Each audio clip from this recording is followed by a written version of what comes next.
J'ai vu tant de choses que vous, humains, ne pourriez pas croire. Bonjour à toutes et à tous, bienvenue dans Sauce Fiction, c'est Olivier. Vous écoutez le podcast où l'on dissèque la science-fiction comme on ouvre un corps d'extraterrestre dans un labo clandestin quelque part dans le désert, peut-être dans la zone 51, peut-être. Ici on explore ce que les récits nous disent vraiment du monde, pas celui de demain mais celui d'aujourd'hui. Et aujourd'hui, prépare-toi à un monde sans hommes, ou presque. Un monde où ce n'est pas la guerre qui les a emportés, ni une décision politique, ni une punition divine, mais juste un virus.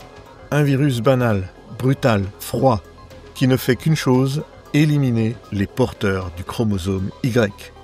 Bienvenue dans Afterland, roman de l'auteure sud-africaine Lauren Bucks, publié en 2020, traduit en français en 2022. Ce roman résonne étrangement avec nos traumatismes encore frais des confinements passés, de nos peurs collectives et de l'obsession du contrôle des corps.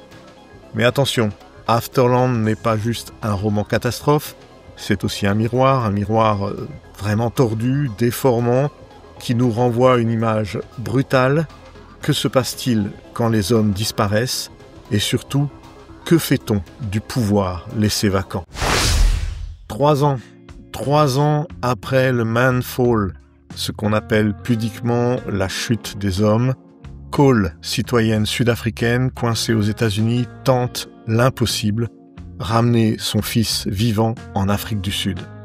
Oui, son fils, Miles, un adolescent, l'un des rares survivants de sexe masculin encore en vie. Et donc, une ressource, une marchandise, une cible. Alors Cole le déguise en fille, l'appelle Mila, lui rase ses boucles blondes, l'habille comme une ado discrète dans un monde qui ne connaît plus l'homme. Et ensemble, ils se lancent dans une fuite en avant, un road trip sous tension, de la Californie jusqu'à la Floride pour tenter de prendre un cargo clandestin pour l'Afrique du Sud. C'est une odyssée dans une Amérique désossée, fracturée, paranoïaque que vous allez découvrir dans ce livre. Mais ce n'est pas qu'un voyage, c'est aussi une bataille psychologique qui va se jouer là dans le récit devant nous. À chaque station-service, à chaque contrôle routier, à chaque regard, le danger est en permanence là.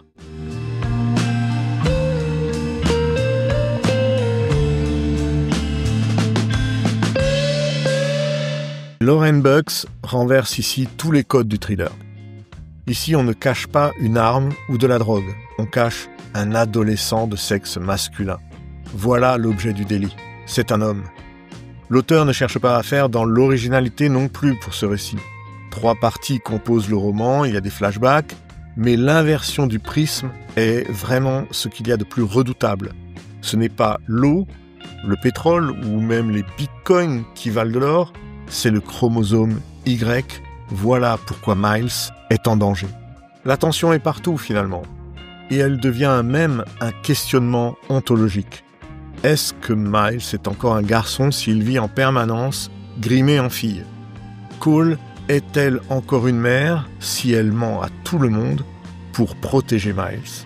Et que vaut une famille quand les liens du sang servent de prétexte à la convoitise? Ce roman interroge d'abord la maternité, sous un jour vraiment inconfortable. Cole, figure classique de la mère louve, est prête à tuer pour protéger Miles. En face, il y a Billy, la tante de Miles, la sœur de Cole, qui veut aussi récupérer Miles. Mais est-ce vraiment par amour, ou plutôt par besoin de contrôle, de pouvoir sur un être devenu rare? Entre les deux, Miles n'a pas le choix, il doit grandir, prendre en maturité, et vite. Son adolescence, ce moment où on devrait tous se chercher et faire nos premières expériences, devient pour lui un jeu d'équilibriste entre identité truquée, liberté volée. Et la question devient, peut-on devenir soi-même, se construire dans un monde qui veut faire de toi un symbole ou une relique du passé? Et comme si ce n'était pas assez, Lauren Bucks ajoute une touche de fanatisme religieux bien glaçante dans son récit, avec les sœurs de l'église de toutes les douleurs, All of Sorrow. Rien que le nom fait flipper. Eh bien, ces sœurs-là sont une secte apocalyptique. Et leur objectif, effacer les derniers mâles de la planète. À leurs yeux, les hommes sont à l'origine même du mal, la source. Et Miles est donc une aberration, l'aberration ultime encore présente sur la Terre. Y a-t-il ici un écho dissimulé qui résonne avec notre monde, avec notre société ? Oui, je pense. En voilà un d'ailleurs. Ces sœurs font écho au mouvement survivaliste et aux extrémistes religieux post-Trump, même aux millénaristes boostés par la peur de la fin du monde qui se préparent dans leur bunker quelque part. Parce que finalement, dans le chaos, le besoin de sens devient forcément un carburant. Et alors, le fanatisme va vite émerger. Il n'est plus très loin.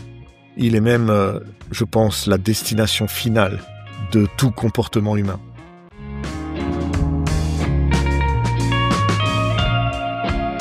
Narrativement, Bugs maîtrise son texte. 3 voix, Cole, Miles, Billy, 3 filtres, 3 langages, 3 vérités. Un checkpoint, par exemple, raconté par Cole, est une menace. Par Miles, une angoisse intérieure. Pour Billy, une opportunité de rattraper Cole et Miles. Et cette polyphonie donne au récit vraiment une profondeur psychologique importante. Le style, quant à lui, est plutôt chirurgical. Des descriptions cliniques, des punchlines aiguisées, des dialogues secs qui frappent comme des gifles. Ça m'a tout de suite fait penser à Raymond Chandler, le maître du roman noir, mais dans une version post-cyberpunk avec des néons qui clignotent dans le vide et des silences lourds, comme des verdicts.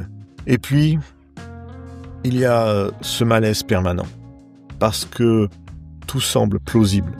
C'est vraiment très proche de notre réalité. Afterland se passe en 2023. C'est presque hier. On y croise des Tesla abandonnés, des influenceuses complètement paumées, des banques de sperme sous scellés gouvernementaux. Il ne s'agit pas d'une science-fiction futuriste, il s'agit ici d'une science-fiction d'anticipation sociale. Et c'est là que ça dérange vraiment. Parce que ce monde-là, on peut le voir, on peut l'imaginer, on peut le toucher. Il a presque existé il y a quelques années. Donc Afterland s'inscrit vraiment dans une lignée de romans d'exception ici. Comme les romans de Joanna Russ, avec L'autre moitié de l'homme, ou de James Tiptree Jr. avec Houston, Houston, vous me recevez. Et aussi, pourquoi pas, Noami Alderman, avec son roman Le Pouvoir, superbe roman où les femmes se découvrent des pouvoirs électriques extraordinaires.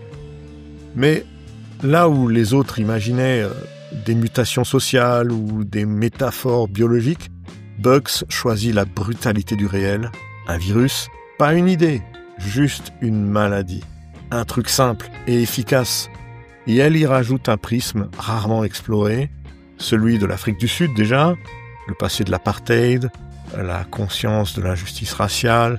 Cole, sud-africaine, porte en elle un héritage qu'elle ne peut effacer, même dans ce monde inversé. Les privilèges circulent encore et toujours comme d'accoutumé, mais sans les hommes. Donc en fait, rien n'a vraiment changé.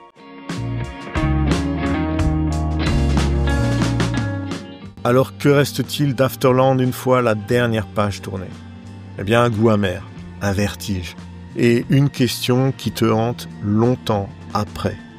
Si le monde s'effondrait demain, referions-nous les mêmes erreurs avec d'autres visages aux commandes ? Peut-être. Ou saurions-nous réécrire une nouvelle page de l'histoire en tenant compte de nos erreurs passées ? Pas sûr. Bon, je vous l'avoue, le roman n'est pas exempt de défauts. Oui, il survole parfois certains thèmes, comme la transidentité que j'aurais aimé voir développer un peu plus. Oui, la fin est peut-être aussi trop prévisible. Je n'ai même pas besoin d'y faire référence. Un road trip finit toujours presque de la même manière, donc là, vous n'allez pas avoir de surprise. Mais ce qu'il y a de génial, c'est que le roman tape là où ça fait mal, dans nos zones grises, nos compromissions, notre besoin de contrôler l'autre pour ne pas perdre pied soi-même. Cela remet immédiatement en question notre relation à l'autre et notre besoin de contrôle viscéral vis-à-vis d'une société qui n'a rien d'autre à proposer que la doctrine. Et bien voilà, c'était Sauce Fiction. Aujourd'hui, on a traversé les États-Unis au volant d'un van, avec une mère surarmée, un fils travesti et une Amérique en ruine. Mais au fond, on a surtout traversé nos peurs, notre rapport au genre aussi, et notre rapport à la vie, à la survie. Si l'épisode t'a bousculé, partage-le et pose-toi la question, dans quel monde voudrais-tu vivre si cela arrivait à nouveau demain ? Et que serais-tu prêt à faire pour le réinventer, ce monde ? Laisse-moi ton commentaire, like le podcast et abonne-toi si tu ne l'es pas encore. Et sur ces mots, je te dis à bientôt, les fans de fiction.